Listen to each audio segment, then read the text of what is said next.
Welcome to Standard Chartered Money Insights, a podcast series by Standard Chartered Bank that brings you market views and insights on the go. Welcome to Cut to the Chase. Today is Thursday, the 27th of November. I'm Daniel Lam, your host for the podcast.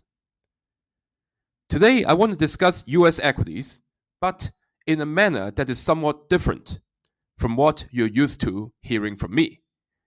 Many of these factors are quantitative and based upon historical analysis, and they're not often being discussed in this podcast.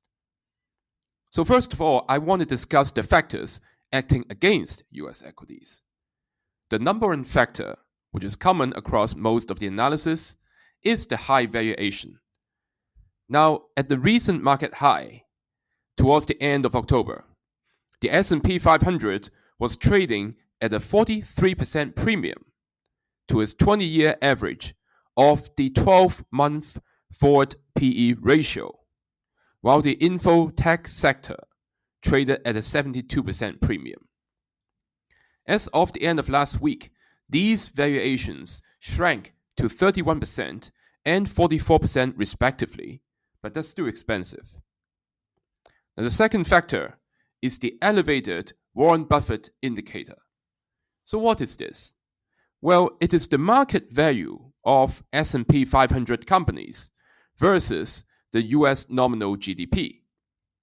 Now, as of the end of last week, the S&P 500's market value approached 180% of the US nominal GDP, and historically, breaching 100% is a cautionary signal, while going over 120 is a red flag. Of course, 2026 is important because of the midterm elections. The intra-year drawdown for midterm election years since 1946 averaged 18%, which was the highest of all 4 years of the presidential cycle.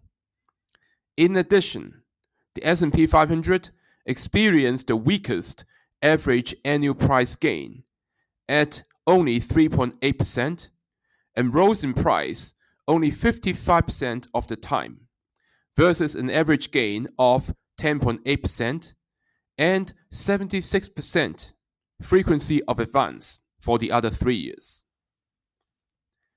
Now, what about the positives? Well, there's also some interesting quantitative statistics here.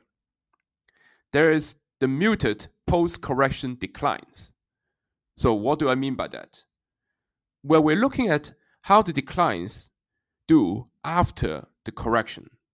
How likely there would be another wave of sell-off, and what is the magnitude?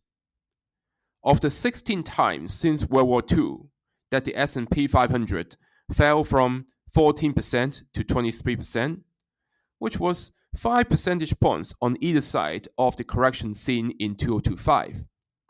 The market's next decline in excess of 5% averaged 8.8%, with nearly 2/3 of the sell-off sliding by less than 10%, and none turning into a new bear market. Following that, the fourth year of a bull market is usually quite strong. The S&P 500 enjoyed price increases of nearly 13% in the fourth year of bull markets since World War II.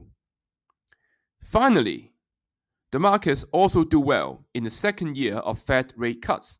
Since 1990, the S&P 500 rose an average of 11.4%, accompanied by average increases of all sizes, styles, and sectors, and 89% of the S&P 500's sub-industries. So hopefully, this somewhat different podcast will give you some fresh perspectives on US equities. As always, if you enjoy this podcast, please don't forget to rate and like it. Thanks for listening, and we wish you a happy day ahead. Thank you for listening to Standard Chartered Money Insights, a podcast series by Standard Chartered Bank. For more details, visit Market Views on the Go on our website or click the link in the description.